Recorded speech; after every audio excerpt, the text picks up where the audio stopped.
Bienvenue à cette conférence en ligne intitulée Quelle stratégie fourragère pour s'adapter au contexte laitier? Donc, je suis Benoît Portier, responsable de l'équipe Herbivore Ouest des Chambres d'agriculture de Bretagne, et donc je serai le modérateur de cette conférence.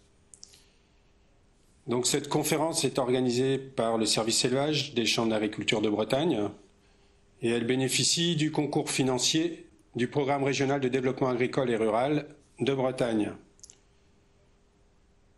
Alors, quelques informations concernant l'organisation de cette conférence.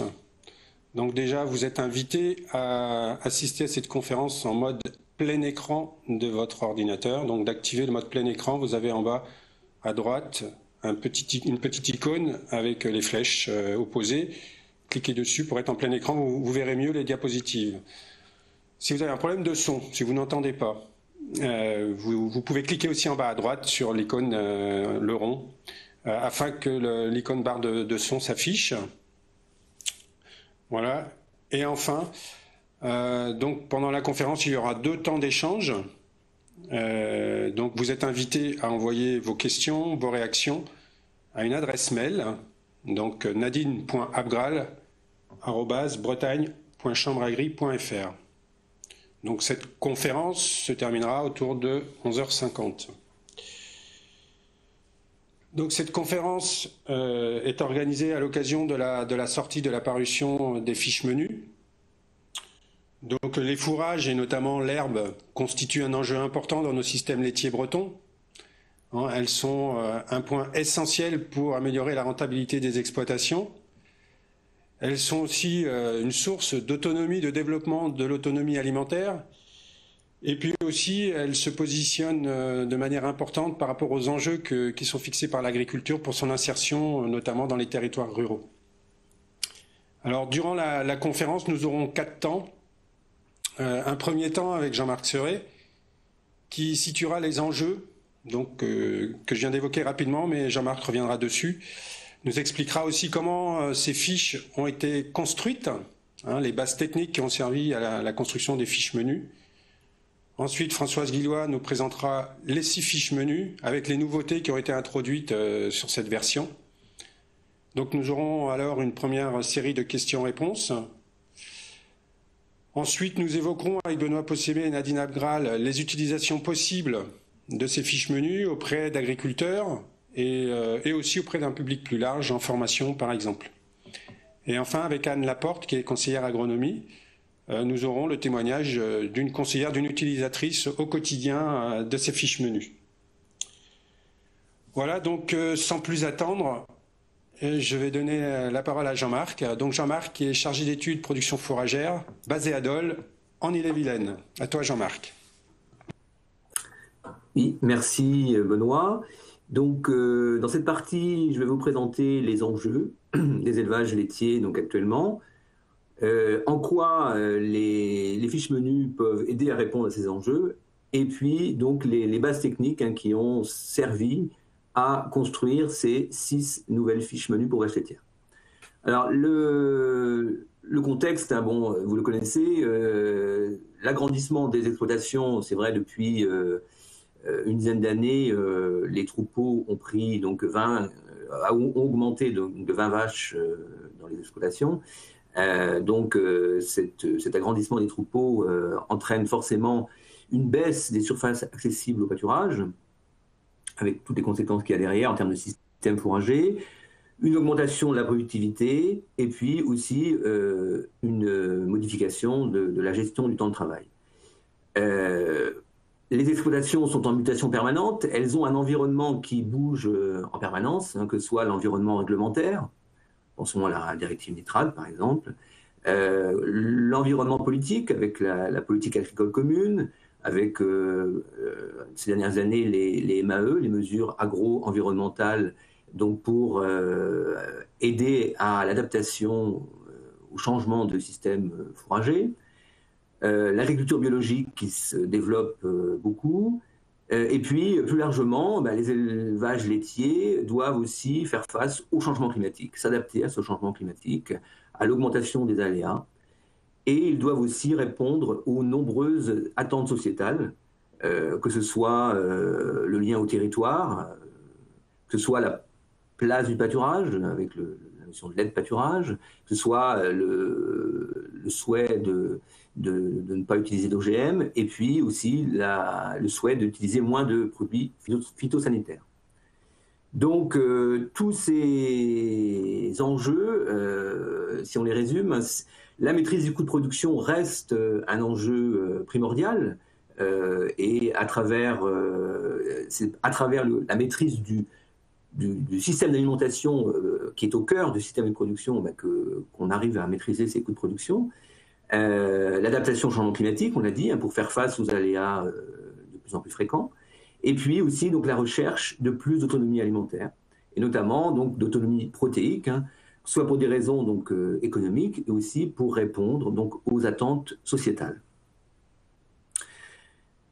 Alors, donc, finalement, en quoi ces fiches menus vont aider à répondre à tous ces enjeux? Première utilité, j'ai envie de dire, de ces fiches, c'est d'aider les éleveurs à optimiser la conduite alimentaire de leur système. Donc comment? Déjà en se situant dans la grande diversité des systèmes fourragers, donc à travers les 6 menus que l'on propose, proposer un maximum de repères de conduite, conduite de l'alimentation, conduite du pâturage notamment, assurer la cohérence du système pour assurer la performance économique et assurer le revenu, bien maîtriser le système d'alimentation des vaches laitières, et puis donc produire le lait par les fourrages pour produire le lait le plus économique possible. Deuxième utilité de ces fiches, après l'optimisation du système, c'est l'évolution du système fourrager. Donc là aussi, c'est l'objectif de ces fiches, c'est d'apporter un maximum de repères aux éleveurs, aux conseillers, pour les aider dans une éventuelle évolution de système fourrager. Donc on rappelle que le choix d'un menu, c'est assez complexe, parce que ça fait intervenir, on prend en compte les atouts contraintes de l'élevage, donc par exemple l'accessibilité au pâturage, quelle surface accessible j'ai sur mon exploitation, le litrage par hectare SAU à produire, la zone climatique dans laquelle je me situe, mais aussi on doit intégrer les goûts objectifs de l'éleveur, les aspirations, la notion de temps de travail et de qualité du travail. Tout ça doit être intégré dans le choix d'un système fourrager. Ce que l'on voit, c'est que ces deux opérations, optimisation et évolution de système, vont souvent de pair. Il y a d'abord l'optimisation, puis ensuite l'évolution du système fourrager. Alors, les bases techniques qui ont permis de construire ces 6 nouvelles fiches menus. Alors, comme on l'a dit, le pâturage est au cœur de la construction de ces fiches menus. Donc, on est reparti finalement de la production, de la croissance de l'herbe, en fait, que l'on mesure depuis le début des années 2000 en Bretagne.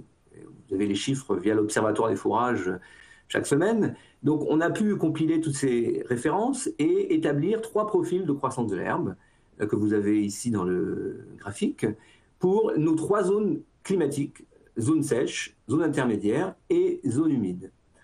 On a considéré, donc, on a 85% de cette production brute d'herbe qui nous permettent, vous voyez, de valoriser, d'avoir des rendements valorisables, donc, qui vont de 7 tonnes 100 pour la zone sèche à presque 8 tonnes pour la zone humide. Donc, on a, grâce à cette croissance de l'herbe, finalement, l'offre fourragère que l'on va confronter finalement aux besoins du troupeau. Donc, on a aussi considéré donc, des niveaux d'ingestion en fourrage des vaches qui varient, vous voyez, en fonction des ares pâturées par vache, en fonction pour nos 6 menus considérés. Cette ingestion quotidienne des vaches, vous voyez, elle est calculée en fonction du niveau de production des vaches, du TB, du poids vif, de la valeur des fourrages, la valeur UFL des fourrages, des kilos de concentré consommés et de l'intervalle vélage-vélage. Donc on a ensuite finalement construit nos calendriers fourragers pour chacun des 6 menus, en considérant donc l'offre d'herbe permise dans la zone intermédiaire. Et vous voyez, donc on a construit le calendrier, le fourrager, le calflou, donc en considérant donc la part de pâturage, complétée par les fourrages stockés pour compléter le manque de pâturage et atteindre donc le niveau d'ingestion considéré. Ensuite, on a proposé donc des niveaux une stratégie de complémentation. Alors, la stratégie de complémentation qui est retenue, c'est la stratégie de strict équilibre en énergie et en azote. Pourquoi? Parce que c'est celle qui optimise le coût alimentaire. Hein. Donc, vous voyez ici, on propose des repères de complémentation azotée donc, qui sont optimisés et modulés en fonction de la part d'herbe et de maïs dans la ration. Donc là, vous voyez dans le tableau, par exemple, quelques règles, quelques repères. Donc, en ration hivernale, on est par exemple à 175 grammes de tourteau de soja par kilo de maïs par vache. En transition de printemps ou à l'automne avec de l'herbe de qualité, on est sur du 100 grammes de tourteau de soja par kilo de maïs. Et puis, dès lors que la part d'herbe pâturée dépasse sa demi-ration, on arrête la distribution de correcteurs azotés. Donc voilà, on a proposé des repères donc, de complémentation azotée. On a du coup calculé les productions de lait. Les productions de lait sont calculées donc, en fonction de la conduite, correspondent à la conduite fourrage équilibré avec des fourrages de qualité et sans apport de concentré de production. Donc tout ça pour un troupeau Holstein avec 30% de primipare et embellage étalé. Et enfin, donc on a calculé les coûts alimentaires qui sont proposés aussi, donc les coûts alimentaires qui sont la somme donc, des coûts fourragers et des coûts concentrés.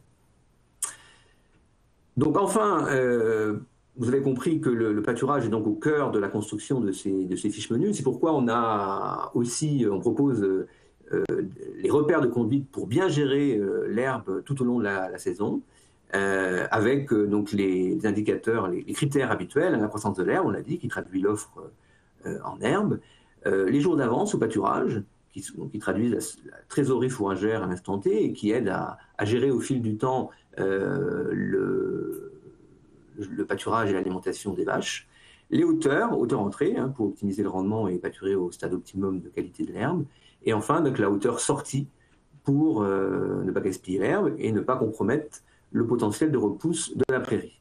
Donc tous ces repères hein, sont proposés pour bien aider à gérer le pâturage. Donc voilà en gros les bases techniques hein, qui ont permis de construire ces 6 menus hein, qui vont donc vous être présentés maintenant dans la partie suivante. Merci Jean-Marc. Donc effectivement maintenant Françoise Guillois, donc, qui est chargée d'études en production fourragère et conseillère lait sur l'antenne de Vitry, va vous présenter en détail les 6 fiches menus.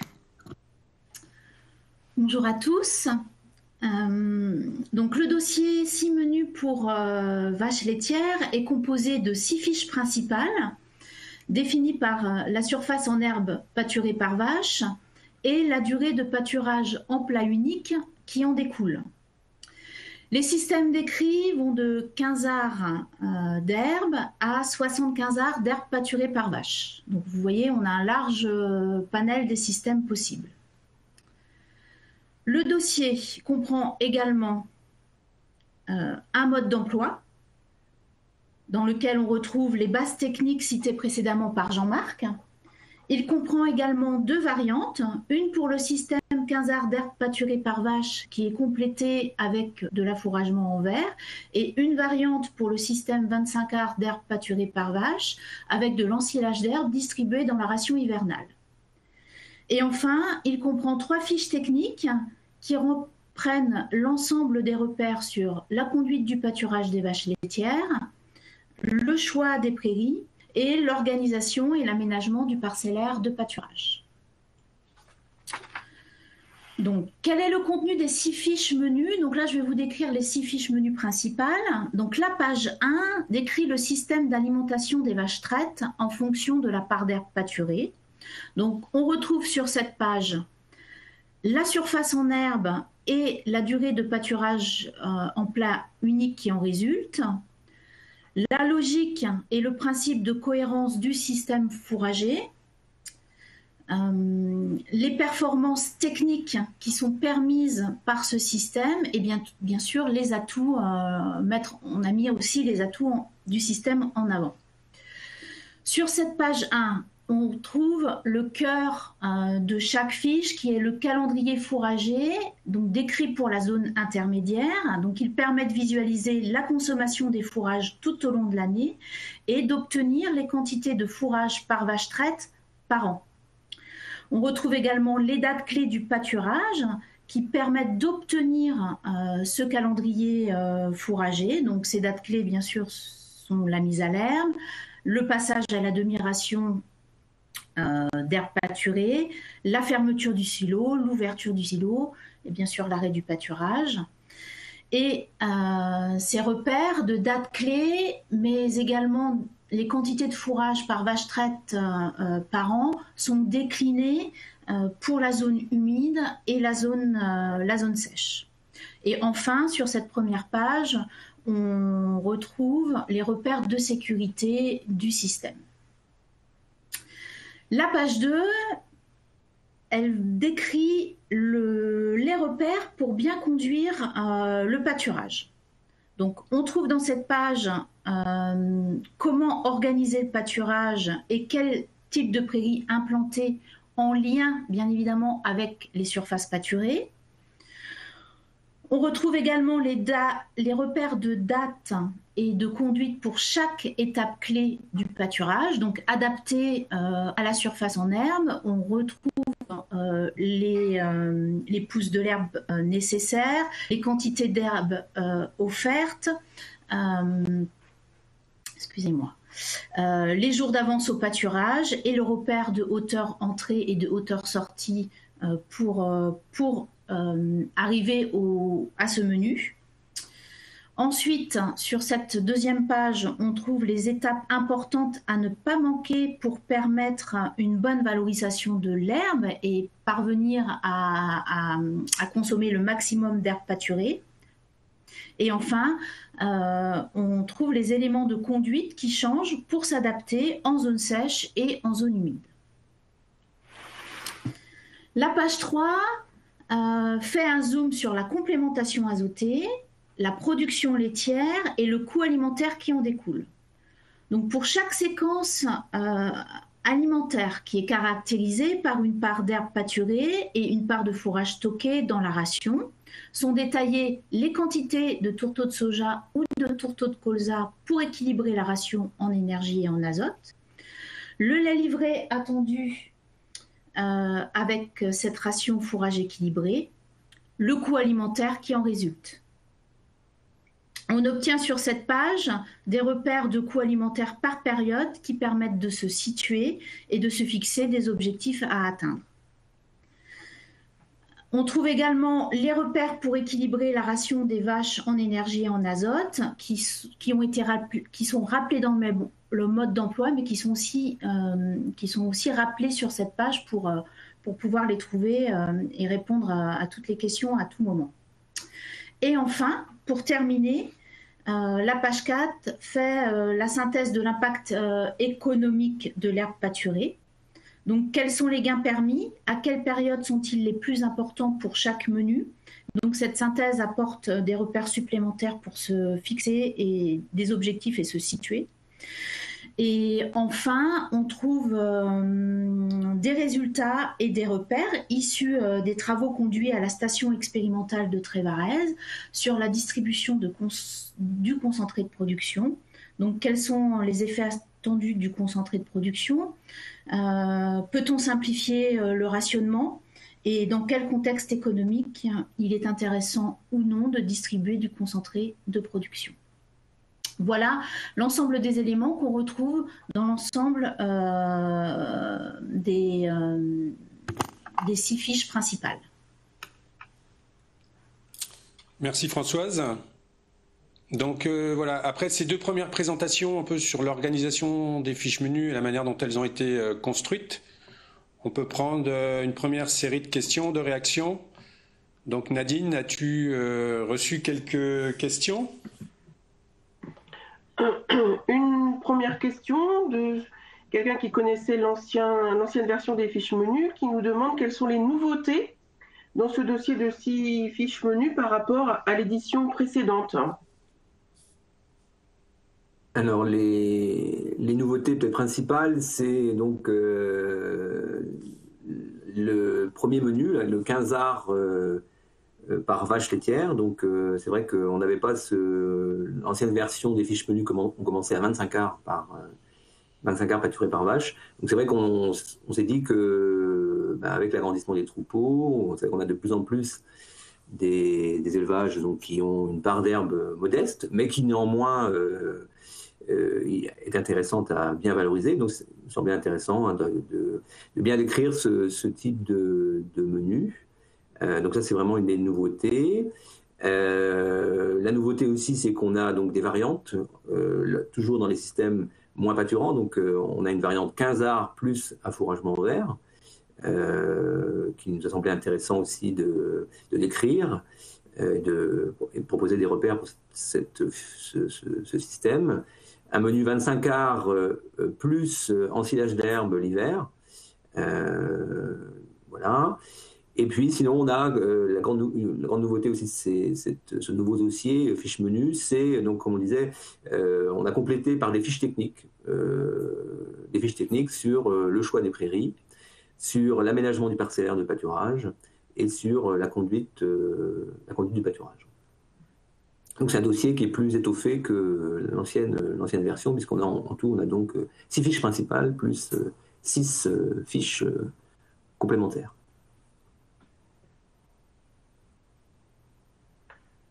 D'autres questions, Nadine? Oui, une autre question, un petit peu dans la même veine, par rapport aux nouveautés. Y a-t-il de nouveaux indicateurs ou de nouveaux repères qui ont été utilisés dans ces fiches menus? Alors, un nouvel indicateur, on retrouve les indicateurs qu'on avait précédemment, mais on a rajouté quelques éléments, en effet, quand même. Un nouvel indicateur, c'est autour de la complémentation azotée. On a mis dans les dates clés du calendrier fourrager le nombre de jours sans correcteur azoté. Et du coup, en date clé, on a le jour où on dépasse la demi-ration d'herbe. Comme je le disais, quand on dépasse la demi-ration d'herbe, on peut stopper le correcteur azoté. Donc, il nous a semblé important de mettre pour chacun des menus cette date où on dépasse au printemps la demi-ration d'herbe et on peut se passer de correcteur azoté. Et puis, donc, à l'inverse, au cours d'été ou à l'automne, donc la période où on redescend en dessous de la demi-ration d'herbe et où donc on doit redistribuer du correcteur azoté. Donc c'est vrai que c'est un petit peu des nouveaux indicateurs que l'on propose pour répondre un peu à l'enjeu, comme on disait, d'autonomie protéique. Donc ça me semblait important de bien insister, et même dans des systèmes peu pâturants, comme on disait, 15 arts pâturés par vache, où le couple herbe pâturée ensilage de maïs fonctionne bien aussi. Et donc, dans ce menu-là très peu pâturant, on peut faire des économies de correcteurs aussi en valorisant bien l'herbe pâturée. Jean-Marc, il y a aussi les repères en tourteau de colza par période et par fiche oui, tout à fait, oui. Qui apparaissent dans le tableau maintenant. Dans l'ancienne version, on n'avait que les repères sur le tourteau de soja, et là on a proposé en effet, puisque on a de plus en plus d'élevages qui utilisent du colza, et puis dans l'idée d'utiliser d'autres correcteurs que le soja. Donc on propose en effet les règles de complémentation avec du tourteau de colza pour chacun des 6 menus. Une autre question, Nadine? Oui, d'autres questions qui sont en lien avec les enjeux que Jean-Marc a présentés au tout début. Est-ce que ces fiches permettent effectivement de faire des simulations ou des adaptations par rapport au changement climatique qui est présent dans différentes régions, plus ou moins? Alors déjà, on a actualisé nos profils de croissance de l'herbe. Donc on a en effet, comme je disais, maintenant presque 20 ans de référence de production d'herbe. Donc ces profils, ils intègrent aussi les évolutions du climat. Ça, c'est depuis quelques décennies, on va dire, les 2 dernières décennies. Premier élément. Deuxième élément, ce qu'on peut dire, c'est que dans chacune des fiches, on propose des notions de stock de sécurité. Quel stock de sécurité il faut envisager pour chacun des menus. Donc, c'est des éléments qui peuvent aider donc à mieux s'adapter, j'ai envie de dire, au changement climatique. Et puis, troisième élément, comme on l'a dit, on a construit nos calendriers fourragers donc, en considérant la production d'air de la zone intermédiaire, mais on a aussi donc, donné les repères pour la zone sèche, par exemple, et la zone humide. Donc c'est vrai qu'on peut, par exemple, basculer par exemple dans la zone séchante, regarder un petit peu les repères de la zone séchante, qui donnent aussi des éléments d'adaptation justement à des conditions plus séchantes et aux aléas, aux sécheresses récurrentes. Voilà, donc c'est des éléments qui sont proposés aussi, qui peuvent aider à répondre à cet enjeu du changement climatique. Merci. Merci pour ces réponses. On va poursuivre. Désolé, peut-être qu'il y aura d'autres questions dans la deuxième série, parce que je vois que le temps tourne. Donc maintenant, nous allons avoir un temps pour discuter de l'utilisation qui peut être faite donc de ces références et des fiches menus. Et pour ce faire, donc c'est Benoît Possémé et Nadine Abgral qui vont qui vont vous présenter. Donc Benoît Possémé est chargé d'études en production fourragère basée à Vannes, et Nadine est aussi chargée d'études sur les questions d'économie et de système d'exploitation basée à Brest. À toi, Benoît. Bonjour à tous. Donc nous venons de voir la manière dont les fiches menus ont été construites. Nous allons maintenant vous montrer comment on les utilise et comment elles peuvent être utilisées. Donc lors de la construction ou de l'évolution de son système de production, le système fourrager est vraiment la clé de voûte de l'exploitation. La première étape sera donc de choisir sa fiche menu. La porte d'entrée du système et la structure de l'exploitation, et notamment le parcellaire, comme nous l'avons vu tout à l'heure. En fonction de l'accessibilité des parcelles au pâturage, il va conditionner la part de pâturage possible et donc le choix de la fiche menu.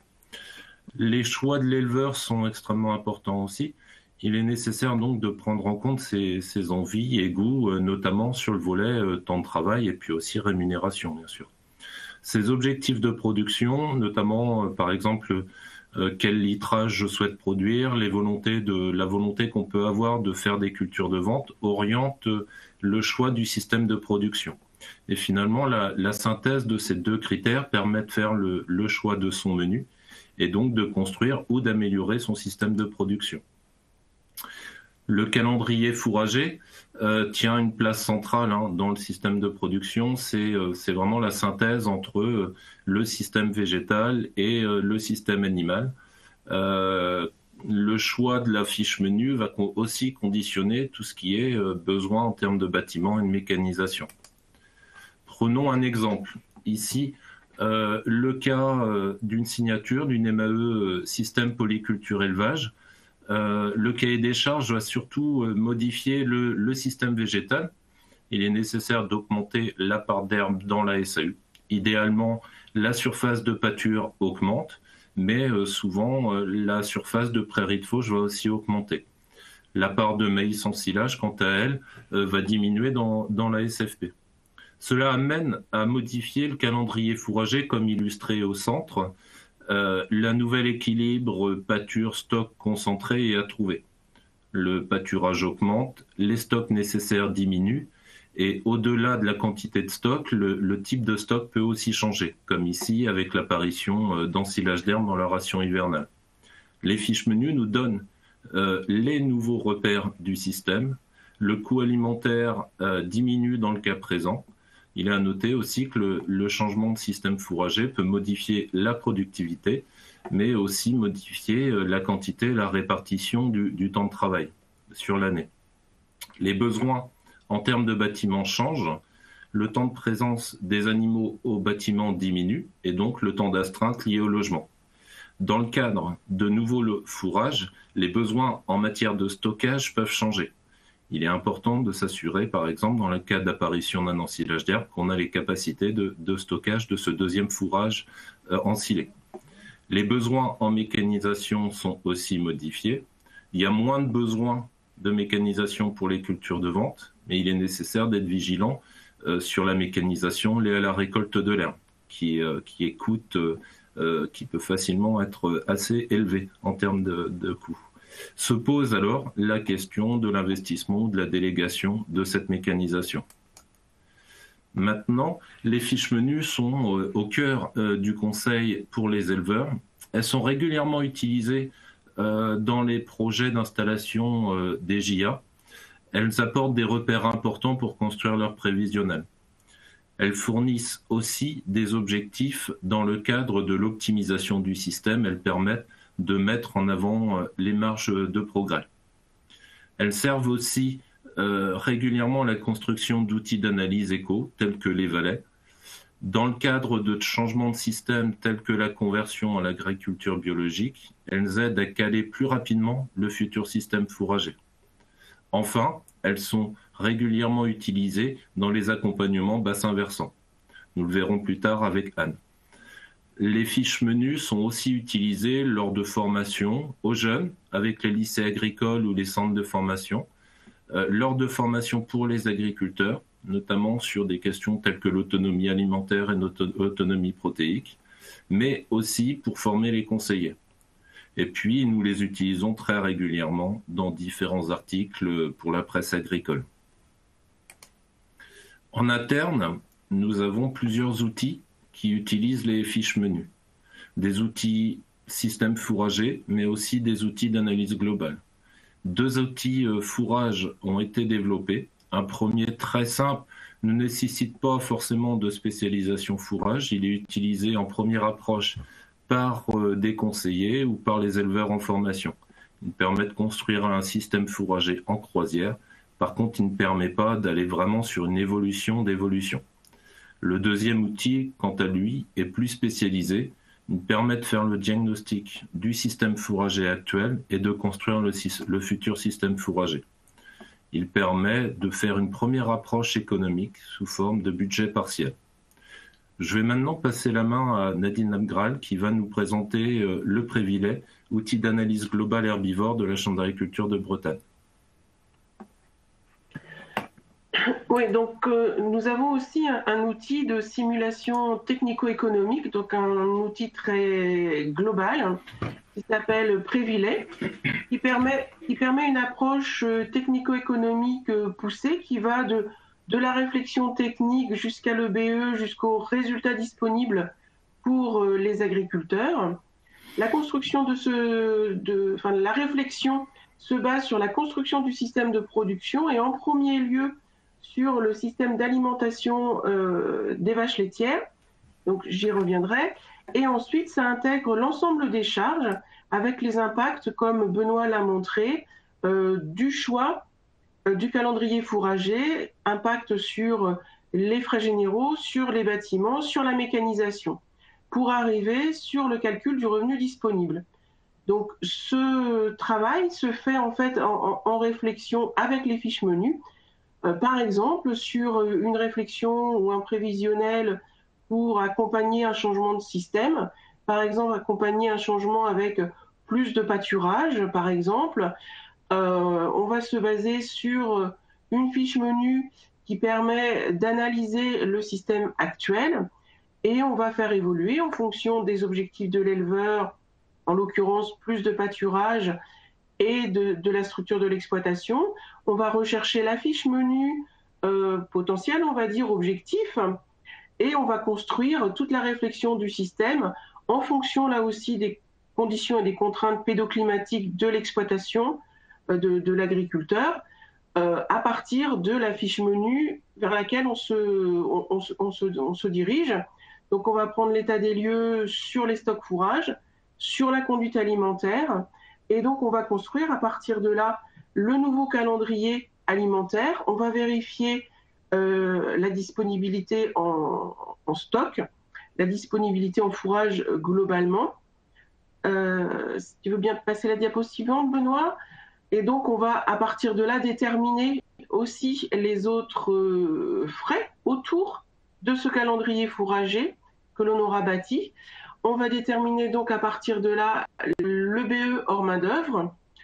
voir quelles incidences aussi sur les dépenses financières, s'il y a des évolutions sur les frais de mécanisation, des investissements nécessaires, et déterminer par la suite le résultat disponible. Et donc, en fait, ce travail de prévisionnel, les fiches menus sont vraiment au cœur de ce travail de réflexion prévisionnelle pour bâtir un système de production. Donc, ce type d'outil est régulièrement utilisé, comme le disait Benoît, dans différents conseils, que ce soit auprès des jeunes et dans toutes les exploitations qui se posent des questions d'évolution de système. Voilà. Je rallume mon micro. Merci Nadine. Donc, dernière présentation avant d'avoir une nouvelle série de questions. Donc, c'est le témoignage d'Anne Laporte, donc, qui est conseillère en agronomie. Donc, merci Anne d'être là et de témoigner. Donc, tu es conseillère agronomie sur Dinan, dans les Côtes-d'Armor. Et alors, c'est moi qui vais te poser des questions. Est-ce que tu peux nous expliquer justement dans le cadre de ton travail au quotidien comment tu utilises les fiches menus? On est en fait souvent interrogé par les éleveurs sur des questions qui concernent le système fourrager. Donc nous, vraiment, la porte d'entrée en tant que conseiller agronomie, c'est l'assolement. Donc ça peut être des questions sur les rotations avec l'introduction, par exemple, de métailles, l'introduction de prairies temporaires sur des parcelles qui commencent à attirer un petit peu quand elles sont tout le temps en rotation culture, la question de l'introduction et de la valorisation des dérobés. Et du coup, ça nous permet de faire le lien avec le système d'élevage qui est derrière et aussi de discuter de l'optimisation. L'optimisation, en fait, du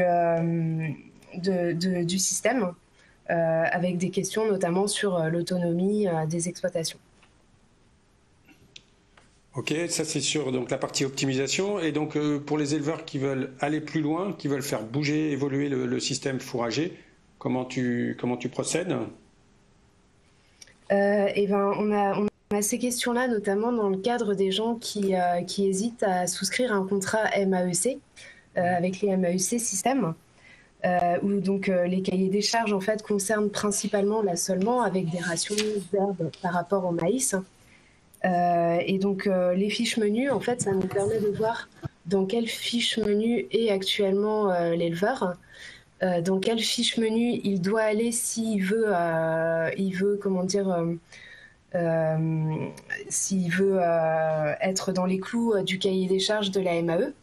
Et donc ça permet de discuter, de faire le lien avec l'atelier animal, de discuter avec l'éleveur pour voir si la marche n'est pas trop importante, si elle peut être réalisable. Et ensuite, donc, si l'éleveur décide d'y aller, on a le petit outil que présentait Benoît tout à l'heure, un calendrier fourrager Excel qui permet en fait de simuler le changement de système et l'impact sur la ration et sur les animaux. Ok, très bien, merci. Et qu'est-ce que tu vois comme autre utilisation des fiches menus dans les différentes prestations, conseils que tu peux faire? Déjà, il y a la fiche sur le choix des espèces. Ça, c'est quelque chose sur lequel on peut être régulièrement interrogé. Et le fait qu'il y ait aussi une nouvelle fiche sur 15 arts par vache. C'est vrai qu'aujourd'hui, on a beaucoup d'élevages qui sont situés dans ce type de système et pour autant qui essayent d'optimiser l'herbe qu'ils ont.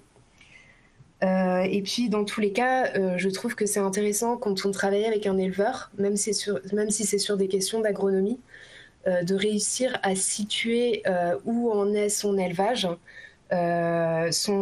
pour derrière comprendre aussi ses objectifs. Et donc, du coup, ces objectifs en termes d'élevage vont aussi déterminer ses objectifs sur les cultures. Par exemple, quelqu'un qui est sur un système 15 arts sera exigeant sur le maïs parce que c'est ce qui constitue son système et sa ration actuelle. Donc on n'a pas intérêt à se louper sur le rendement du maïs. Voilà. Très bien, merci Anne. Comme on vous l'a présenté depuis le début, effectivement, vous voyez bien que finalement, les fiches menus ont vocation à servir à un certain nombre de conseillers d'élevage. Donc maintenant, on va passer à une série de questions.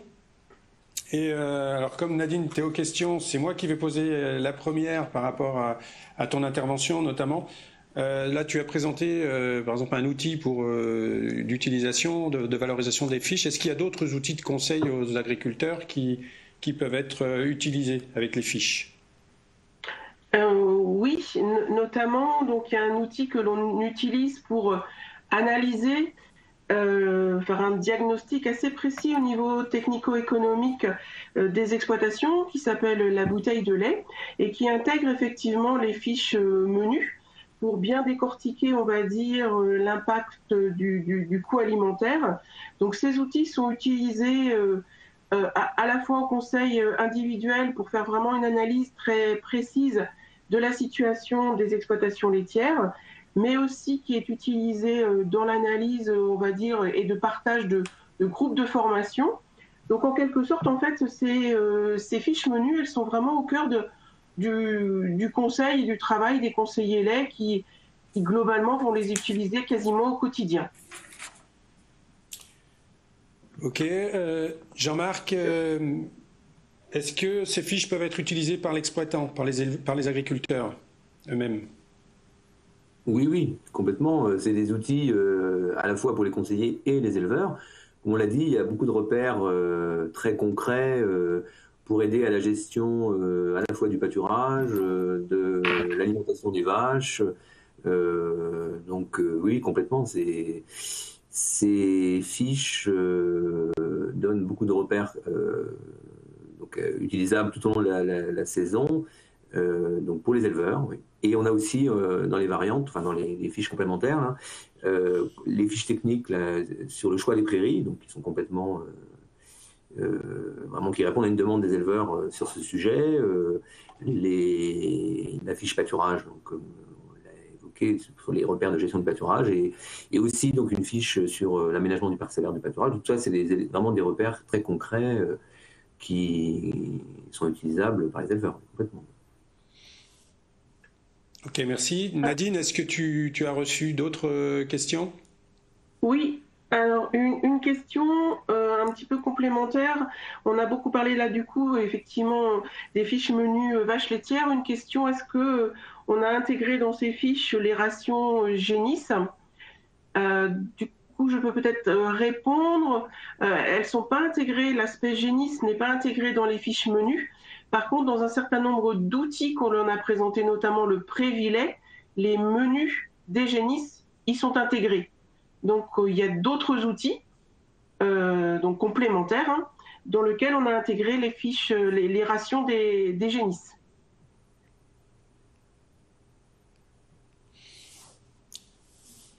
Ok.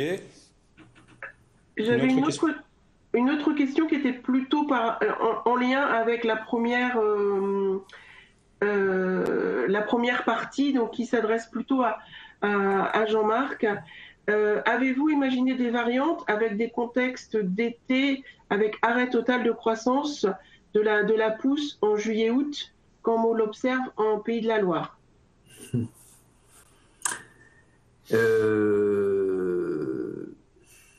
Non, pas aussi. Comme je l'ai dit tout à l'heure, on a intégré des éléments autour de l'évolution donc du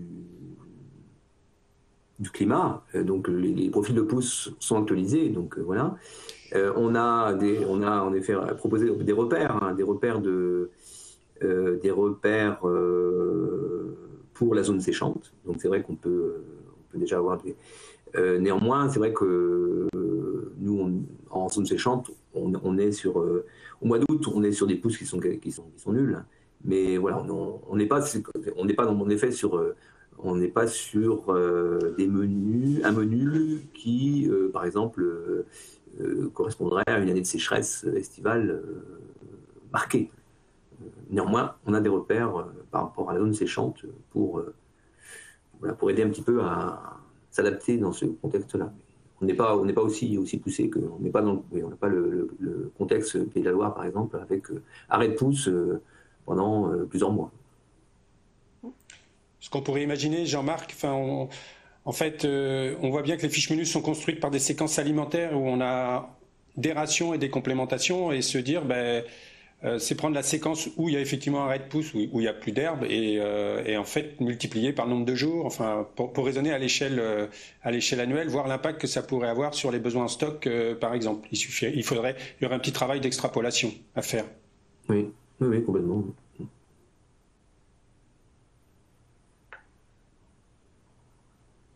Oui, Nadine ? Oui, donc je pense qu'il y a d'autres questions, donc je pense qu'on répondra directement aux questions, mais il y a surtout aussi des personnes qui s'interrogent, qui souhaitent avoir les fiches menus, qui souhaitent savoir où les trouver ou quand elles seront disponibles.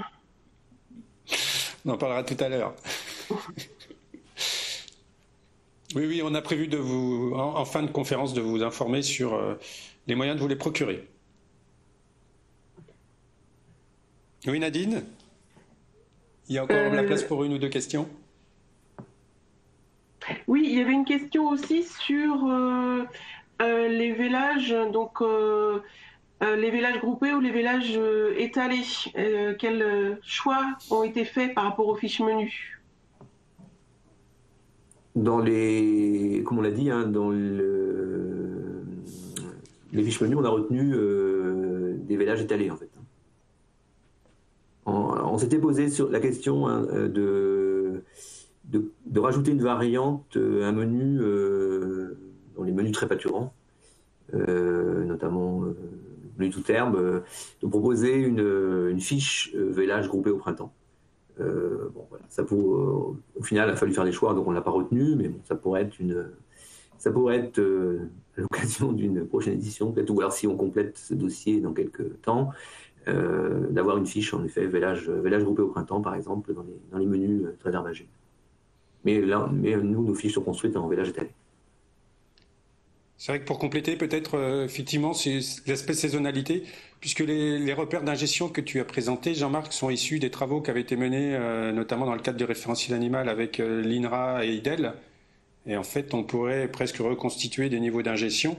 Mais voilà, ce sera dans une version... on a les éléments, mais ils ne sont pas présentés dans les fiches menus. Mais on pourrait presque retravailler dessus, mais en dehors des fiches menus. Oui, Nadine ? Oui, une autre question, là, un petit peu plus technique, c'est dans l'approche du coût des fourrages par rapport au coût alimentaire. Est-ce que la mécanisation liée à la récolte est prise en compte ? Qui veut répondre ? Moi, je veux bien répondre. Oui, dans le système, dans la façon de calculer le coût alimentaire en Bretagne, on prend en compte les travaux tiers, donc la partie récolte est prise en compte dans le coût alimentaire et donc est prise en compte dans le coût alimentaire qui sera présenté dans les fiches menus. Ok. Écoutez, on va s'arrêter là. Donc tu disais, Nadine, qu'il y avait des questions, mais pour lesquelles on répondrait directement aux personnes, c'est ça, je pense ? Oui, il y a quelques autres questions, oui. Ok. Très bien. Bien, voilà, nous arrivons au terme de notre conférence. Donc, je vous remercie d'avoir participé à cette webconférence. Il y avait pas mal d'inscrits. Alors, je voudrais remercier aussi toute l'équipe qui a préparé le webinaire. Là, vous en voyez 6 autour de l'écran, mais je voudrais saluer aussi nos collègues du service com et puis nos assistantes qui nous ont bien aidés, parce que c'est pas toujours très simple d'organiser ce genre d'opération à distance. Donc, vraiment, un chaleureux merci à l'ensemble des équipes. Donc, vous allez recevoir un questionnaire de satisfaction très rapidement. Vous allez recevoir aussi un lien pour le replay de la conférence, donc via vos mails. Vous recevrez donc, par rapport à la question sur comment se procurer les fiches, donc à l'issue de notre conférence là, vous allez avoir un mail avec un exemplaire d'une fiche, donc aussi une copie du dossier Terra qui est paru l'été dernier, donc sur les fiches menus, qui reprend un certain nombre d'informations qu'on a présentées aujourd'hui. Et puis enfin, vous aurez un bon de commande pour commander l'ensemble du dossier en version papier. Alors le dossier n'est pas encore disponible, il sera disponible à partir du 15 mars. Voilà. Donc vous pouvez contacter nos assistantes. Et donc là, vous avez le contact de Sylvie Toinel, basée à Rennes, qui pourront vous informer, vous répondre sur ces documents. Autre point aussi qui concerne un peu l'utilisation des fiches menus, c'est des formations des outils et les outils de conseil qu'on vient d'évoquer tout à l'heure.